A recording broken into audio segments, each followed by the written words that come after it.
జై శ్రీమన్నారాయణ.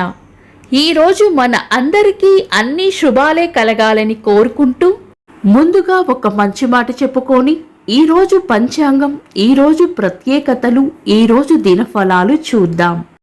అప్పు ఉప్పు లాంటిది. ఎక్కువ ఉప్పు వేసుకొని కడుపు నిండా తినలేము. ఎక్కువ అప్పు చేసి కంటి నిండా నిద్రపోలేము. ఉప్పు తగ్గిస్తే ఆరోగ్యానికి మంచిది, అప్పు లేకపోతే ఆయుష్కు మంచిది. మీరు ఇంకా మన ఛానల్ని సబ్స్క్రైబ్ చేయనట్లయితే సబ్స్క్రైబ్ చేసుకొని పక్కనే ఉన్న బెల్ సింబల్ నొక్కి ఆల్ అనే ఆప్షన్ని సెలెక్ట్ చేయండి. ఈరోజు పంచాంగం చూద్దాం. శ్రీ పరాభవ నామ సంవత్సరం, ఉత్తరాయణం, గ్రీష్మ ఋతువు, అధిక జ్యేష్ఠ మాసం, శుక్లపక్షం, మే 18, 2026, సోమవారం. తిథి విదియ సాయంత్రం 5:53 వరకు, తదుపరి తదియ. నక్షత్రం రోహిణి ఉదయం 11:32 వరకు, తదుపరి మృగశిర. యోగము సుకర్మము రాత్రి 9:48 వరకు, తదుపరి ధృతే. కరణం బాలవ ఉదయం 7:46 వరకు, తదుపరి కౌలవ. సాయంత్రం 5:53 వరకు, తదుపరి తైతుల. సూర్యోదయం ఉదయం 5:36, సూర్యాస్తమయం సాయంత్రం 6:32. చంద్రోదయం ఉదయం 6:44, చంద్రాస్తమయం రాత్రి 8:23. అశుభ సమయాలు.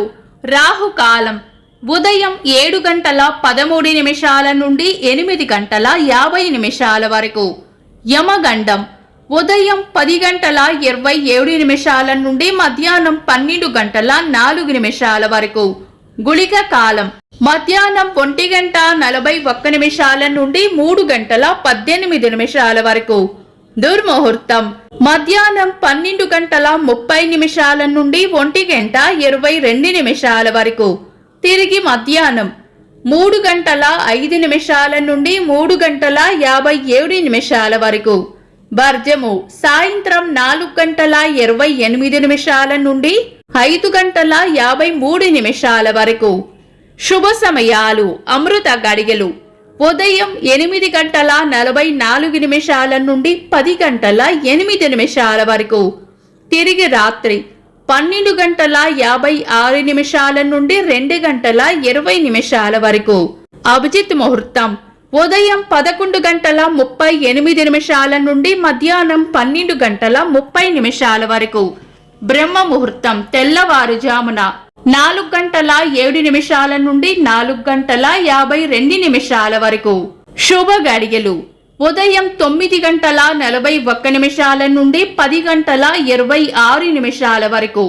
తిరిగి సాయంత్రం 6:12 నుండి 8:26 వరకు. మే 18 సోమవారం. ఈ రోజు ఉన్న తిథి విదియ సాయంత్రం 5:53 వరకు ఉంది, తదుపరి తదియ. ఈ రోజు ఉన్న నక్షత్రాలు రోహిణి ఉదయం 11:31 వరకు ఉంది, తదుపరి మృగశిర. ఈ రోజు సోమవారం రోహిణి నక్షత్రం అలాగే తదుపరి వచ్చే మృగశిర నక్షత్రం కలయిక వల్ల సర్వార్థ సిద్ధి యోగం ఏర్పడుతుంది. ఈ యోగం ఈ రోజంతా ఉంటుంది. మృగశిర నక్షత్రం ప్రారంభమైన తర్వాత అమృత సిద్ధి యోగం కూడా ఉంటుంది. ఈ అమృత సిద్ధి యోగం మృగశిర నక్షత్రం ఉన్నంత సమయం వరకు ఉంటుంది. అందువల్ల సాధారణంగా శుభ ప్రయత్నాలు, పూజలు, వ్రతాలు, జపం, దానం, పెండింగ్ పనులు, పేపర్ వర్క్, కుటుంబ చర్చలు, వ్యాపారానికి సంబంధించిన ఆలోచనలు, ఇంటి పనులు, వ్యవసాయం లేదా నీటికి సంబంధించిన పనులకు ఈరోజు అనుకూలంగా ఉంటుంది. రోహిణి నక్షత్రం స్థిర స్వభావం కలిగిన నక్షత్రం. మృగశిర నక్షత్రం మృదు స్వభావం కలిగిన నక్షత్రం కాబట్టి తొందరపాటు లేకుండా పద్ధతిగా మొదలుపెట్టే పనులకు ఈ రోజు మంచి సహకారం ఉంటుంది. అధిక మాసం కావడం వలన పెద్ద శుభకార్యాలు ఏవైనా చేయాలనుకుంటే గనుక మీ పంతులు గారి సలహా తీసుకొని తారాబలం, చంద్రబలం, లగ్న శుద్ధి చూసి మీ పంతులు గారి సలహా తీసుకొని చేసుకోవడం మంచిది. సాధారణ రోజువారీ పనులు యథావిధిగా చేసుకోవచ్చు.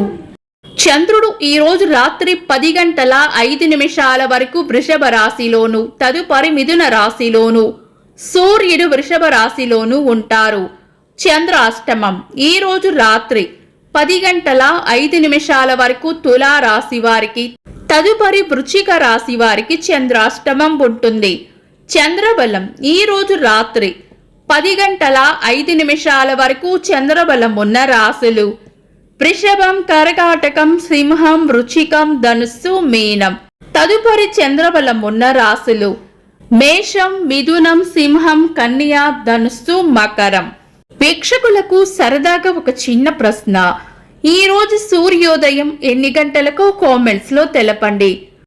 ఈ రోజు ప్రత్యేకతలు. అంతర్జాతీయ మ్యూజియం దినోత్సవం. 1974 సంవత్సరంలో భారత్లో మొట్టమొదటిసారిగా రాజస్థాన్ ఎడారిలోని పోఖ్రాన్ వద్ద అణు పరీక్షలు నిర్వహించింది. తెలుగు రచయిత్రి ఎద్దెనపూడి సులోచన రాణి గారి వర్ధంతి. తెలుగులో మొట్టమొదటి విజ్ఞాన సర్వస్వ నిర్మాత కొమర్రాజు వెంకట లక్ష్మణరావు గారి జయంతి. ఈ రోజు పెళ్లి రోజు జరుపుకుంటున్న గంజేరుపల్లి శివమణి గారు, కాసమ్మ గారులకు మా తరపున పెళ్లి రోజు శుభాకాంక్షలు. ఇంకా ఈ రోజు పుట్టినరోజు మరియు పెళ్లి రోజు జరుపుకుంటున్న వారికి హృదయపూర్వక శుభాకాంక్షలు. మే 18 సోమవారం. దినఫలాలు. ఒక్క మాటలో మేషరాశి. ఆహారం, మాట రెండింటిలోనూ మితంగా ఉండటం మంచిది. వృషభ రాశి. మీ ఆలోచనల్లో స్థిరత్వం ఉంటే తీసుకునే నిర్ణయం కూడా బలంగా ఉంటుంది. మిథున రాశి. అలసటను నిర్లక్ష్యం చేయకుండా విశ్రాంతికి సమయం ఇవ్వండి. కర్కాటక రాశి. ఆశించిన సమాచారం అందటంతో ఒక పని ముందుకు కదులుతుంది. సింహ రాశి. పనిలో చిన్న నిర్లక్ష్యం లేకుండా చూసుకుంటే నమ్మకం పెరుగుతుంది. కన్యా రాశి. కోపాన్ని అదుపులో ఉంచుకోవాలి. తులా రాశి. ఈ రోజు ప్రయోజనకరంగా ఉంటుంది. వృశ్చిక రాశి. అభివృద్ధి ఉంటుంది. ధనుస్సు రాశి. ప్రశంసలు అందుకుంటారు. మకర రాశి. కుటుంబ సభ్యులతో ఆనందంగా గడుపుతారు. కుంభరాశి. అనవసర విషయాల్లో జోక్యం చేసుకోకుండా మౌనంగా ఉండటం మంచిది. మీన రాశి. ఎంత ఓపికగా ఉంటే అంత మంచిది. ఇవి ఈ రోజు దినఫలాలు. మీ గ్రహస్థితి ఎలా ఉన్నా ఆ భగవంతుని అనుగ్రహం మీకు ఎల్లప్పుడూ ఉండాలి అని మనస్ఫూర్తిగా కోరుకుంటున్నాను. మన బలానికి దైవ బలం తోడైతే అద్భుతాలు జరుగుతాయి. ప్రతిరోజు మర్చిపోకుండా దైవనామస్మరణ చేయండి. ఈ వీడియో నచ్చితే వెంటనే లైక్ చేయండి. మన వాళ్లకు ఎవరికైనా ఉపయోగపడవచ్చు. తప్పకుండా షేర్ చేయండి. మీరు ఇంకా మన ఛానల్ని సబ్స్క్రైబ్ చేయనట్లయితే సబ్స్క్రైబ్ చేసుకొని పక్కనే ఉన్న ఆల్ అని ఆప్షన్ని సెలెక్ట్ చేయడం వల్ల వీడియో అప్లోడ్ చేయగానే మీకు నోటిఫికేషన్ వస్తుంది. Thanks for watching. This is Deepthi.